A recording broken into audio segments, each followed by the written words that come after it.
얼마나 감격스럽겠습니까, 여러분?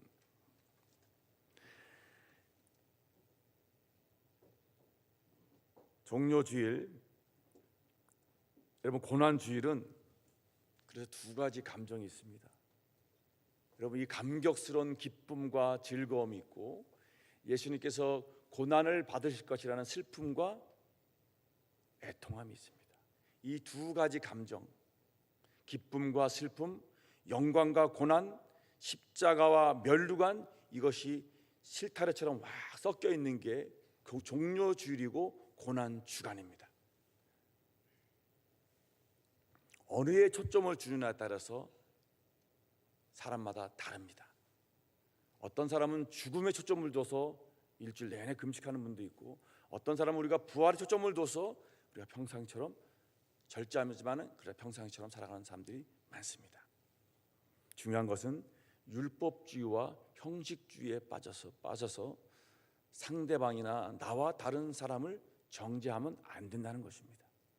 사람마다 다르기 때문에 금식을 하는 사람이 있고 안 하는 사람이 있는데, 금식을 안 하는 사람에게 왜 금식 안 하냐고 정죄한다면 그것은 율법주의고 형식주의인 것입니다.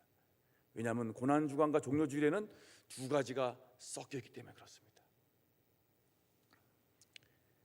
고난주간이 시작되는 종료주일에 백성들은 예수님을 호산나 다윗의 자손이여 이스라엘의 왕이여 우리를 구원하소서 환호하고 감격하여 소리를 높여 찬양했습니다. 그러나 예수님의 생각과 감정은 달랐습니다. 예수님은 왜 예루살렘에 가는지 알고 계셨습니다. 왕이 아니라 종이 되기 위한 길이며, 영광이 아니라 고난을 당하며, 온 인류를 위한 유월절 희생양이 되려는 길이며, 왕의 멸류관을 받는 것이 아니라 죄인의 십자가를 지기 위한 길임을 알고 계셨습니다.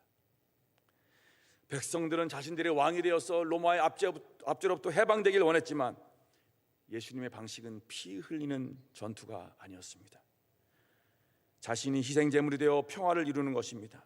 하나님과 인간 사이에 막힌 담을 허물고 죄로 인해서 끊어진 관계를 회복하고, 자신의 희생으로 말미암아 로마 사람과 유대인, 그리스도인 모든 사람이 하나님 앞에서 하나가 되는 것이 예수님이 꿈꾸던, 생각하고 있는 것이었습니다. 백성들은 좋아하지 않고 이해하지 못할 것도 알고 계셨습니다. 그래서 그들이 싫어할 것과 자신을 팔아넘길 것을 다 알고 계셨습니다. 이제 5일만 지나면 이렇게 환호하는 백성들이 자기를 팔 것을 알고 계셨습니다. 지금은 자신을 향해 호산나 찬송하리하다 이스라엘의 왕이여 영광을 받으소서 우리를 구원하소서라고 외치고 있지만, 닷새가 지나면 그들의 마음이 변심해서 십자가에 못 박으라, 십자가에 못 박으라 라고 외칠 것을 알고 계셨습니다. 예수님은 그들이 배신할 것을 알고도 그들의 환호와 찬송을 받으셨습니다. 예수님의 마음이 얼마나 씁쓸했겠습니까? 배신할 것을 알고도 앞에서는 배신하실 것 같지 않게 영광과 찬송과 환호를 저지르는 사람들, 얼마나 그 마음이 아프고 괴로웠을까요?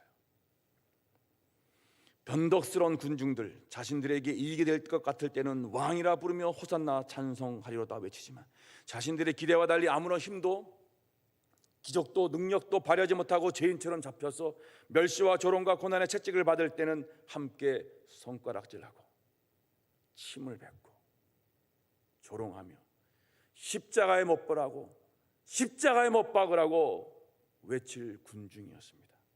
알고도 당하는 기분, 알고도 자신의 길을 가야 하며, 알고도 사랑하며, 알고도 그들을 위해 죽어야 했던 주님의 심정이 얼마나 아프고 괴로웠을까요? 예수님은 그들의 이중적인 모습을 알고도 주님은 아무것도 모르는 것처럼 그들의 환호와 영접에 잔잔한 미소를 띠며 나귀 새끼를 타고 예루살렘에 가고 계십니다.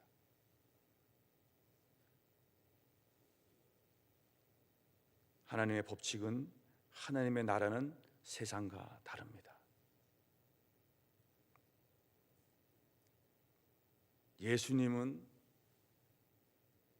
알면서도 자기 스스로 자신을 희생하고 자기를 죽임으로써 세상을 구원하고자 했습니다. 세상은 짓밟고 올라가라고 합니다. 다른 사람이 모욕하고 조롱할 때 나도 거기에 편승하지 않으면 왕따가 된다고 생각할 수도 있습니다. 세상은 지지 말고 이기라고 말합니다. 그러나 주님은 지는 자가 이기는 자이며 섬기는 자가 리더이며 낮은 자를 높이시며 하늘의 미랄이 죽을 때 많은 열매를 맺게 하십니다. 하나님 나라의 법칙은 알고도 져주는 것입니다. 알고도 당하는 것이 예수님의 법칙입니다. 자신을 십자가에 못 박으라고 외칠 군중들을 알면서도 마치 아무것도 모르는 사람처럼 그들의 열광과 환호 속에서 씁쓸함이 묻어있는 잔잔한 미소를 띠고 예루살렘으로 들어가고 계십니다. 그것도 나귀 새끼를 타고. 로마 장군이 전쟁에서 승리하고 돌아오면은 하얀 백마에 마차에 실어서 그를 태웠습니다. 지금 백성들은 예수님을 호산나 찬송하리로다 이스라엘의 왕이여라고 환호성을 지르고 있습니다. 그런데 백마가 아니라 초라한 나귀 새끼를 타고 있습니다. 예수님이 보기에도 자신이 얼마나 우스꽝스러울까요? 얼마나 우스웠겠을까요? 그 많은 무리들이 이스라엘의 왕이여 찬송할지어다 호산나라고 많은 사람들이 막 종려나무 가지를 흔들면서 있는데 정작 자신은 말이 아니라 나귀 새끼 위에 앉아있고, 예수님은 자신의 모습이 우습고 자신을 승리의 왕처럼 대우하지 않고 있음을 알고도 겸손히 나귀를 타고 입성하셨습니다. 내가 누군데 격에 막지 않게 나귀 새끼가 뭐야 도대체? 라고 자신을 왕으로 대우해달라고 하지 않았습니다. 그냥 나귀 새끼 위에 올라탔습니다. 왜 그랬을까요? 그 이유는 하나님의 뜻을 성취하기 위해서였습니다. 예수님이 탄생하기 약 500년 전에 스가랴 선지자는 이렇게 예언했습니다. 스가랴 9장 9절에 시온에 따라 크게 기뻐할지어다 예루살렘에 따라 즐거이 부를지어다 보라 내 왕이 내게 임하시나니 그는 공의로우시며 구원을 베푸시며 겸손하여서 나귀를 타시나니 나귀의 작은 것 곧 나귀 새끼니라. 예수님은 하나님의 예언이 성취되고 하나님의 계획에 순종하여 겸손하게 나귀 새끼를 타고 예루살렘에 입성한 것입니다. 왜 말을 타고 싶지 않았겠습니까? 왜 화려하게 마차 타고 가고 싶지 않았겠습니까? 그런데 하나님의 뜻과 계획을 이루기 위해서 왕의 격에 맞지 않음을 알고도 하나님의 계획과 뜻을 이루기 위해서 기꺼이 순종했습니다. 예수님은 이렇게 말씀하신 적이 있습니다. 예수께서 이르시되 나의 양식은 나를 보내신 이의 뜻을 행하며 그의 일을 온전히 이루는 것이니라. 예수님은 철저히 하나님의 뜻과 그 일을 행하는 것이었습니다. 그래서 기꺼이 나귀 새끼 위에 다른 사람들이 보기에 우습지만 창피한 일이지만 그렇게 겸손하게 타고 가셨습니다. 백성들뿐만 아닙니다, 여러분. 자신의 제자들도 이제 5일 후면은 자신을 버리고 팔아넘기고 모른다고 부인할 것을 알고 계셨습니다. 5일만 지나면 제자들이 다 도망갈 것을 알고 있었습니다. 예수님은 그런 모든 사실을 알고도 제자들을 어떻게 했습니까? 요한복음 13장 1절에 그 다음 장에 보면 뭐라 나왔습니까? 이렇게 나와 있습니다. 유월절 전에 예수께서 자기가 세상을 떠나 아버지께로 돌아가실 때가 이런 줄 아시고 세상에 있는 자기 사람들을 사랑하시되 끝까지 사랑하시니라. 알고도 어떻게 배신할 것을 알면서도 끝까지 사랑하시니라. 5일만 지나면 다 도망갈 것을 알면서도 끝까지 사랑하시니라. 그것이 주님의 사랑입니다. 다른 11명의 제자들이야 다 회개하고 돌아갈 것을 아셨겠지만 그렇지만 가룟 유다는 어떻을까요, 여러분? 가룟 유다에 대한 예수님의 마음은 어떠셨을까요? 가룟 유다는 이미 군인들과 짰습니다. 군인들은 누가 예수님인지 몰랐어요. 다 비슷하게 생겨가지고. 가룟 유다가 내가 입 맞춰서 인사하는 사람이 예수니까는 그를 잡아라 라고 이미 사전에 군인들과 계획을 짰습니다. 그리고 자연스럽게 예수께 나와서 이렇게 말합니다. 예수여, 예수께 나와 랍비여 하고 입을 맞추니라. 예수님은 그 모든 상황을 다 알고 있었습니다. 과연 5일 후에 가룟 유다가 그렇게 자신의 입맞춤으로 배신할 것을 알고 있었는데 예수님은 그를 사랑했을까요? 사랑했습니다. 끝까지 사랑했습니다. 마태복음 26장 24절에 이렇게 말씀하신 적이 있습니다. 차라리 그 사람은 태어나지 않았으면 좋았을 텐데, 그를 긍휼히 여기고 불쌍한 마음으로 그를 차라리 태어나지 않았으면 좋았을 텐데, 하나님의 계획과 뜻을 이루기 위해 예수님을 팔아넘긴 유다 같은 사람도 있고, 예수님을 버리고 모른다고 부인하고 떠난 제자들도 있고, 처음엔 열렬히 환호하고 열광했지만 결국 예수님을 십자가에 못 박으라고 죽이라고 외쳤던 군중들도 있었습니다. 예수님은 이 모든 인간의 비열함과 치사함이 5일 후에 일어날 것을 알고도 끝까지 제자들과 군중을 사랑하셨습니다. 예수님은 가룟 유다의 배신을, 입맞춤의 배신을 알고도 이렇게 말했습니다. 친구여, 네가 무엇을 하려고 왔든지 행하라. 그 입맞춤이 자신을 배신하는 것을 알면서도 예수님께서 하신 말씀은 친구여, 네가 무엇을 하려고 왔든지 행하라. 내가 그냥 기꺼이 죽어주겠노라. 유다의 입맞춤을 기꺼이 받아주셨습니다. 그리고 종려나무를 베어 자신을 열렬히 환호하고 이스라엘 왕이라 부르던 군중들이 자기를 십자가에 죽였을 때도 예수님께서는 이렇게 말씀하셨습니다. 아버지여, 저들을 사하여 주옵소서. 자기들이 하는 것을 알지 못하나이다. 죽는 순간까지 그들을 위해 기도하셨고 사랑하셨습니다. 이것이 예수님의 사랑입니다. 이것이 종료주일에 예수님이 나귀를 타고 입성하신 그 마음이었습니다. 주님은 모든 것을 알고도 자신의 길, 십자가의 길을 가셨습니다. 그 이유를 성경은 이렇게 말합니다. 그가 찔림은 우리의 허물 때문이요 그가 상함은 우리의 죄악 때문이라. 그가 징계를 받음으로 우리는 평안을 누리고 그가 채찍에 맞음으로 우리는 나음을 받았도다. 우리는 다 양 같아서 그릇 행하여 각기 제 길로 갔거늘 하나님께서는 우리의 모든 죄악을 그에게 담당시키셨도다. 예루살렘으로 나귀새끼를 타고 가는 길이 십자가의 길, 죽음의 길임을 알고도 그 길을 가시는 이유는 우리의 허물과 죄악 때문이었습니다. 주께서 징계를 받음으로 우리가 하나님과 화평을 누리고 그가 채찍에 맞음으로 우리가 나음을 받을 수 있기 때문이었습니다. 주님은 우리가 배신할 것을 알고도 끝까지 사랑하시며, 우리가 교만하고 마음이 강팍하게 될 것을 알고도 우리가 회개하고 돌아오기를 기다리고 계십니다. 주님이 우리를 떠난 것이 아니라 우리가 주님을 떠나고 버린 것입니다. 그러나 주님은 언제나 그 자리에서 우리를 기다리고 계십니다. 주님이 우리를 기다리고 있다는 것을 깨닫지 못했을 뿐 주님은 매일 아침마다 마을 어귀에 나가서 아들이 돌아오기만을 기도하며 기다리고 계셨습니다.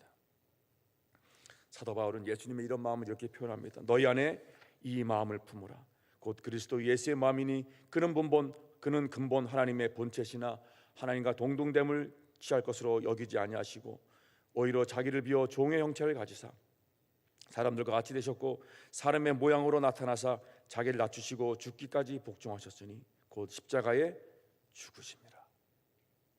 자신이 하나님임을 알고도 하나님과 동등한 대우를 받지 않으셨습니다. 우리를 구하시기 위해 종으로 낮아지시고 십자가에 죽기까지 복종하셨습니다. 우리에게도 이런 예수님의 마음, 알고도 끝까지 사랑하고 알고도 당하며 알고도 낮추고 종이 되고 죽기까지 순종한 마음을 품으라고 명령합니다. 그래서 상대방이 교만한 것을 알고도 나는 겸손하며, 상대방이 스스로 높아지려는 것을 알고도 나는 종처럼 낮아지며, 상대방이 이기적인 것을 알면서도 나는 나의 정과 욕심을 십자가에 죽기까지 복종하며, 상대방이 나를 죽이려는 것을 알고도 나는 기꺼이 그의 죽음을 맞이하며, 맞이하며 하나님의 계획과 뜻을 이루어가시길 소원합니다. 주님, 제 힘과 능력과 의지로 될 수 없습니다. 나를 성령으로 충만케 채워주시옵소서. 그래서 나는 죽고 예수로 살며 나의 끝이 예수의 시작이 되고 나의 죽음이 예수의 부활이 되고 내 욕심은 비우고 성령으로 채우게 하여 주시옵소서. 이런 고백이 저와 여러분들의 고백이 되길 주님의 이름으로 축원합니다. 우리 이 시간 한 4분짜리 짧은 영상을 하나 보도록 하겠습니다. 20년 전에 나왔던 2003년에 개봉한 모스트라는 체코 영화인데, 여기에 보면은 실화의 바탕을 두고 있고요. 아들이 죽는 것을 알고도 승객을 살리기 위해서 아들을 죽일 수밖에 없었던 아버지의 사랑을 다루고 있습니다. 한번 보도록 하겠습니다. 체코 어느 마을에 어린 외아들과 단둘이 사는 다정한 아버지가 있었습니다. 아버지는 배가 지날 때에는 다리를 위로 올리고 기차가 지날 때에는 다리를 내려 철도가 연결되게 해서 기차가 무사히 지나갈 수 있게 하는 철도원이었습니다.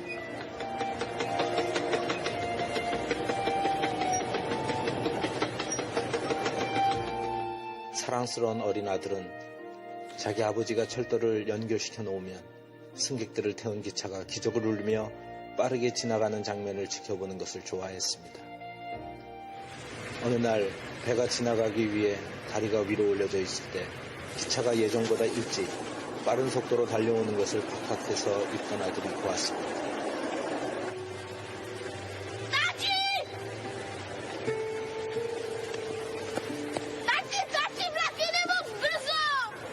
아들은 소리치며 아빠를 급하게 불렀지만 기계 소음 때문에 아버지는 아들의 소리를 듣지 못했습니다. 빠른 기적 소리를 내며 달려오는 기차를 발견한 아버지는 본능적으로 아들의 안전을 확인하려고 찾았지만 아들은 보이지 않았습니다. 위험을 감지한 어린 아들은 자기가 직접 레버를 당겨 다리를 내리려다가 그만 난간으로 떨어지게 됩니다.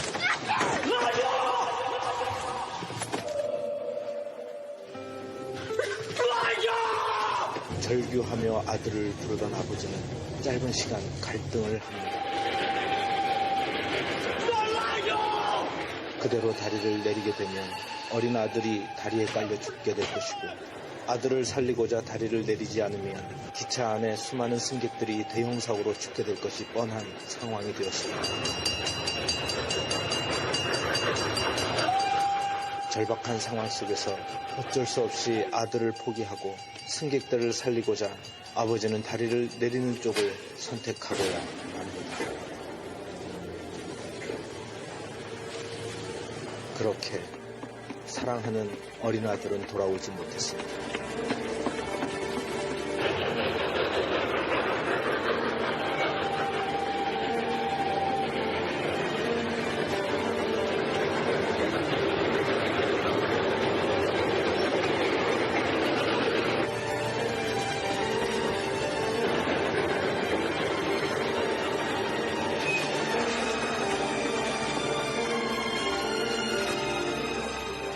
그리고 승객을 태운 기차는 무사히 다리를 건너게 됩니다.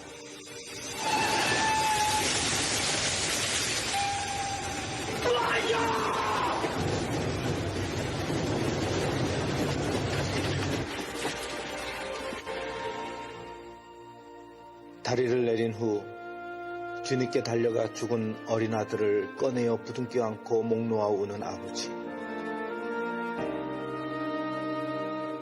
기차 안의 승객들은 어린 아이를 안고 우는 사내를 보면서 왜 저러고 있는지 그 이유를 모릅니다.